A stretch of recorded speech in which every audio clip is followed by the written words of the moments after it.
ಪಡಿವಂತಿಕೆಯಿಂದ ಇದ್ದಂಥ ದೇಶದಲ್ಲಿ ಯಾವ ವರ್ಣಭೇದ, ಜಾತಿ ಭೇದ, ಧರ್ಮ ಭೇದ ಇಂಥ ಭೇದಗಳಿದ್ದಂಥ ಸಂದರ್ಭದಲ್ಲಿ ಜಗತ್ತಿನ ಪ್ರಪ್ರಥಮ ಪಾರ್ಲಿಮೆಂಟ್ ಅನುಭವ ಮಂಟಪದಲ್ಲಿ ಜಗಜ್ಯೋತಿ ಬಸವಣ್ಣವರು ಸಿಡಿದು ಹೇಳ್ತಾರೆ, ಯಾಕೆ ಇವ್ರನ್ನೆಲ್ಲ ಬೇರೆ ಮಾಡ್ತಾರೆ, ಇವರು ಸಹ ನಮ್ಮಂಗೆ ಕಣ್ಣು ಕಿವಿ ಮೂಗು ಪಂಚೇಂದ್ರಿಯಗಳಿದೆ, ಅವ್ರಿಗೂ ಮನಸ್ಸು ಅಂತಕ್ಕಂಥದ್ದಿದೆ, ಯಾಕೆ ಇವ್ರನ್ನ ತಾರತಮ್ಯ ಮಾಡಬಾರ್ದು, ಮಾನವ ಹಕ್ಕುಗಳು ಉಲ್ಲಂಘನೆ ಆಗಬಾರ್ದು, ಮಾನವ ಮೌಲ್ಯಗಳು ಕುಸಿಬಾರ್ದು, ಇವರು ನಮ್ಮವರು ಅಂತೇಳಿ ಅಂತಕ್ಕಂತಹ ಒಂದು ಹೋರಾಟವನ್ನು ಮಾಡಿದಂಥ ಸಂದರ್ಭದಲ್ಲಿ ಅವತ್ತು ಇದ್ದಂಥ ಕೊಂಡಿ ಮಂಚಯ್ಯನ ಒಳಗೊಂಡಂತೆ ಅನೇಕ ಕೆಲವು ಸಂಪ್ರದಾಯವಾದಿಗಳು ಅವತ್ತು ಭಾಳ ಬಸವಣ್ಣವ್ರ ವಿರುದ್ಧ ಕಲ್ಯಾಣ ಕ್ರಾಂತಿಯಲ್ಲಿ ತೊಡಗ್ತಾರೆ.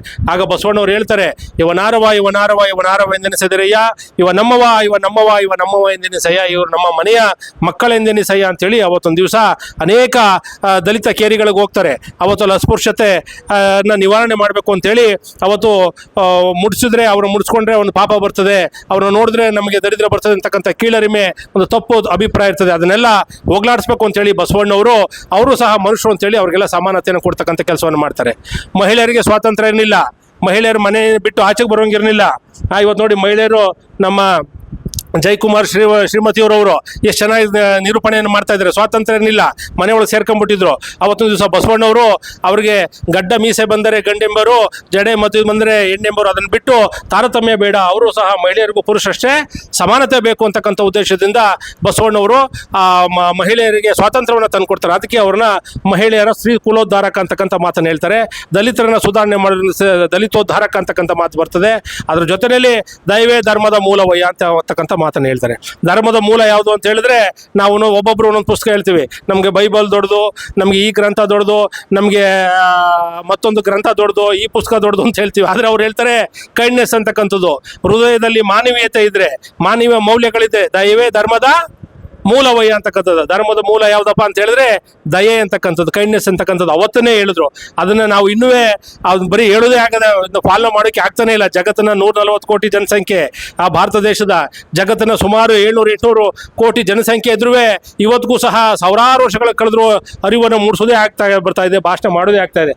ಆದರೆ ಒಬ್ರು ಕಂಡ್ರೆ ಒಬ್ಬರಲ್ಲಿ ದ್ವೇಷ, ಅಸೂಯೆ ಅಂತಕ್ಕಂಥದ್ದು, ತಾರತಮ್ಯ ಅಂತಕ್ಕಂಥದ್ದು ಇವತ್ತಿಗೂ ಸಹ ಸಾಕಷ್ಟು ತಾಂಡವಾಡ್ತಾ ಇದೆ. ಹಂಗಾಗಿ ಬಂಧುಗಳೇ, ನಮ್ಮ ಭಾಗಗಳಲ್ಲಿ ಬಸವಣ್ಣವ್ರು ಹಾಕೊಟ್ಟಂಥ ಮಾರ್ಗದರ್ಶನವನ್ನ ಬಸವಣ್ಣವ್ರು ಹೇಳೋದಂಥದ್ದು ನಮ್ಮ ಮನೆಗಳಲ್ಲಿ ಆಚರಣೆಗಳಲ್ಲಿ ಇದ್ದಾಗ ಮಾತ್ರ ಒಂದು ಸದೃಢ ಭವ್ಯ ಭಾರತ ಸಮಾಜವನ್ನು ಕಾಣೋಕೆ ಸಾಧ್ಯವಾಗ್ತದೆ. ಹಂಗಾಗಿ ಬಸವಣ್ಣವರು ಯಾವುದೇ ಒಂದು ಜಾತಿಗೆ ಸೀಮಿತವಾದವರಲ್ಲ, ಯಾವುದೇ ಒಂದು ಧರ್ಮಕ್ಕೆ ಸೀಮಿತವಾದಂಥವರಲ್ಲ, ಇಡೀ ಮನುಕುಲದ ಉದ್ಧಾರಕ ಬಸವಣ್ಣವರು ಅಲ್ವಾ ಏನು ಮೇಡಮ್? ಹಂಗಾಗಿ ನಾವು ಅದನ್ನು ಫಾಲೋ ಮಾಡಬೇಕು ಅಂತಕ್ಕಂಥ ಮಾತು.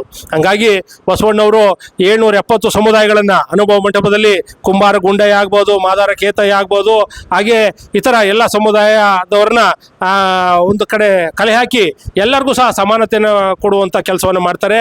ಇವತ್ತು ನೋಡಿ ಒಕ್ಕಲಿಗ ಮುದ್ದಣ್ಣ, ಒಕ್ಕಲುತನ ಮಾಡ್ತಕ್ಕಂಥವ್ರು, ಅವರಿಗೆ ಒಕ್ಕಲಿಗ ಮುದ್ದಣ್ಣ ಅಂತಕ್ಕಂತಹ ಒಂದು ಬಿರುದನ್ನು ಕೊಟ್ಟು ಅನುಭವ ಮಂಟಪದಲ್ಲಿ ಸ್ಥಾನಮಾನವನ್ನು ಕೊಟ್ಟರು ಅಲ್ವಾ? ಅದ್ರ ಜೊತೆಗೆ ಏನು ನಾವು ಸ್ವಾತಂತ್ರ್ಯ ಬಂದು ಇಷ್ಟು ವರ್ಷ ಆದಮೇಲೆ ಮಂಗಳಮುಖಿಯರಿಗೆ ಸ್ಥಾನಮಾನ ಅಂತಕ್ಕಂಥದ್ದಿರಲಿಲ್ಲ ಮಂಜಣ್ಣ.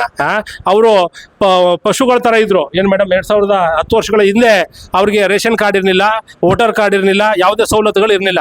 ಆದರೆ ಬಸವಣ್ಣವರು 12ನೇ ಶತಮಾನದಲ್ಲಿ ಒಬ್ಬ ಮಂಗಳಮುಖಿ, ಬಹುರೂಪಿ ಚೌಡಯ್ಯ ಅಂತಕ್ಕಂಥ ಒಬ್ಬ ಮಂಗಳಮುಖಿಗೆ ನೃತ್ಯ ಮಾಡುವ ಕಾಯಕವನ್ನು ಕೊಟ್ಟು ಅವತ್ತು ಇವತ್ತೇನು ಕನ್ನಡ ಮತ್ತು ಸಂಸ್ಕೃತಿ ಇಲಾಖೆ ಅಂತ ಹೇಳ್ತೀವಿ, ಅವತ್ತೊಂದು ದಿವಸನೇ ಆ ಸಚಿವಾಲಯದ ಒಂದು ಮುಖ್ಯ ಸ್ಥಾನವನ್ನು ಬಸವಣ್ಣವರು ಅನುಭವ ಮಂಟಪದಲ್ಲಿ ಕೊಟ್ಟಿದ್ರು. ಹೊಡಿಬೇಕು ಚಪ್ಪಾಳೆ ತಾವೆಲ್ಲ ಒಂದ್ಸಲಿ. ನನಗಲ್ಲ, ಈ ಒಂದು ವ್ಯವಸ್ಥೆ ಎಂಥ ಶ್ರಮ ಪಟ್ಟಿದ್ರು ಅವತ್ತು ಅಂತಕ್ಕಂಥದ್ದು.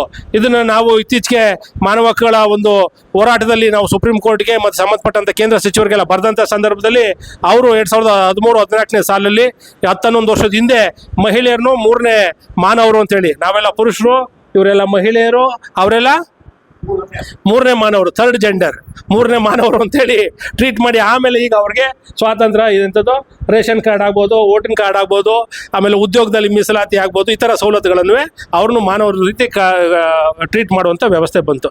ಯಾಕೆ ಈ ಮಾತನ್ನು ಹೇಳ್ತೀನಿ ಅಂತ ಹೇಳಿದ್ರೆ, ಎಷ್ಟು ದುರಾಲೋಚನೆ ಇಲ್ಲ, ದೂರದ ಆಲೋಚನೆ ಮಾಡಿದ್ರು ಅವತ್ತು ಅಂತಕ್ಕಂಥದ್ದು. ಇವತ್ತು ನಾವೆಲ್ಲ ದುರಾಲೋಚನೆ ಮಾಡ್ತಾ ಕೂತಿದ್ವಿ, ಆ ಜಾತಿ ಈ ಜಾತಿ, ಆ ಧರ್ಮ ಈ ಧರ್ಮ ಅಂತ. ಅವತ್ತು ಎಷ್ಟು ನಮಗೆ ಆ ಯೋಚನೆಯನ್ನು ಮಾಡೋದ್ರ ಮುಖಾಂತರ ನಮ್ಮಲ್ಲಿ ಬಾಳಲ್ಲಿ ಬೆಳಕನ್ನು ಕಂಡ್ರು ಜಗಜ್ಯೋತಿ ಬಸವಣ್ಣವರು ಅಂತೇಳಿ. ಅದಕ್ಕೆ ಅವ್ರನ್ನ ಕರ್ನಾಟಕ ರಾಜ್ಯದ ಸಾಂಸ್ಕೃತಿಕ ನಾಯಕ ಅಂತೇಳಿ, ಹೇಗೆ ತಮಿಳುನಾಡಲ್ಲಿ ಆ ನಾಯಕರನ್ನ ಒಬ್ಬೊಬ್ಬರನ್ನ ಘೋಷಣೆ ಮಾಡಿದ್ದಾರೆ, ಹಂಗಾಗಿ ಸನ್ಮಾನ್ಯ ಮುಖ್ಯಮಂತ್ರಿಗಳು ಜಗಜ್ಯೋತಿ ಬಸವಣ್ಣವ್ರ ಭಾವಚಿತ್ರವನ್ನು ಎಲ್ಲ ಸರ್ಕಾರಿ ಕಚೇರಿಯಲ್ಲಿ ಇಡಬೇಕು. ನೋಡಿ ಹೊಡಿತಾ ಇದ್ದಾರೆ ಮಾನ್ಯ ಚಪ್ಪಾಳೆನ. ಎಷ್ಟು ಸಂತೋಷ ಆಗ್ತದೆ ಅಂದರೆ, ಯಾಕೆ ಫೋಟೋ ಇಟ್ಟು ಪೂಜೆ ಮಾಡಿ ಅಂತ ಹೇಳಿಲ್ಲ ಬಸವಣ್ಣವರು. ಭ್ರಷ್ಟಾಚಾರವನ್ನು ಹೋಗ್ಲಾಡಿಸಿ ದಿನದ 8 ಗಂಟೆಗಳ ಕಾಲ ಪ್ರಾಮಾಣಿಕವಾಗಿ ಕೆಲಸವನ್ನು ಮಾಡಿ ಬಂದಂಥ ತಂದೆ ತಾಯಿಯಂದಿರನ್ನ, ಗ್ರಾಹಕರನ್ನ, ಅವ್ರು ಟ್ಯಾಕ್ಸ್ ಕಟ್ಟತಕ್ಕಂಥವ್ರು ಬಂದಂಥವ್ರನ್ನ ಬಂದವರನ್ನು ಕೂತಿಕೋ ಎಂದರೆ ನಿನ್ನ ಎದೆ ಸೀಳುವುದೇ ನಾಲಿಗೆ ಎರಿಯುವುದೇ ಅಂತ ಅವತ್ತೇ ಹೇಳ್ತಾರೆ.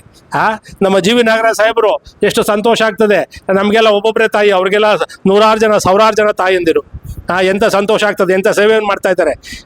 ಹಂಗಾಗಿ ಇಂಥ ಪುಣ್ಯದ ಕೆಲಸವನ್ನು ನಾವು ಮಾಡಬೇಕಾಗಿದೆ.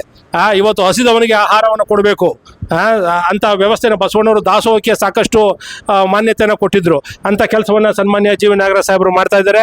ಹಂಗಾಗಿ ಬಸವಣ್ಣವರ ವಿಚಾರಗಳನ್ನು ನಾವು ಹೇಳ್ತಾ ಹೋದರೆ ನಿರಂತರವಾಗಿ ದಿನವೆಲ್ಲ ಜಾಗರಣೆ ಅಂತಾರೆ ನೋಡಿ, ಹಂಗೆ ಉದ್ದಕ್ಕೂ ಇದ್ದೇ ಇರ್ತದೆ ಅವರು ಪಾಠ ಹೇಳ್ತಾ ಹೋದರೆ. ಹಂಗಾಗಿ ಬಸವಣ್ಣವರ ಆದರ್ಶಗಳನ್ನು